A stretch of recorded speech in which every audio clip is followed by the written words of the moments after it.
नमस्कार प्रेक्षकांनो, लग्नानंतर होईलच प्रेम या मालिकेच्या उद्याच्या भागात आपल्याला असं पाहायला मिळतं की आता या ठिकाणी पार्थ आणि काव्या दोघं जण एक रिक्षामध्ये बसलेले असतात। तर रिक्षातनं ते घरी येतात। तर त्या ठिकाणी आता काव्या म्हणते किती वेळ झाला, खूप उशीर झालाय आता।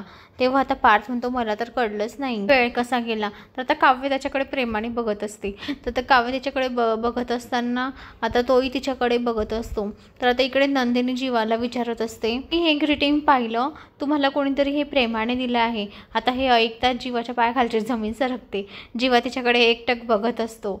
तर दुसरीकडे पार्थ आणि काव्या घरी आलेले असतात। तर त्या ठिकाणी रम्या सुद्धा असते। तर आता पार्थ काव्या घरी आलेले रम्या म्हणते, पार्थ तू एवढ्या वेळीच्या सोबत होतास? तेव्हा पार्थ म्हणतो, हो, तुला काय समजणार नवरा बायकोचं नातं, तुझं लग्न होऊ दे मग तुला समजेल। आता हे ऐकताच रम्याच्या पायाखालची जमीन सरकते। रम्यालाही खूप मोठा धक्का बसतो।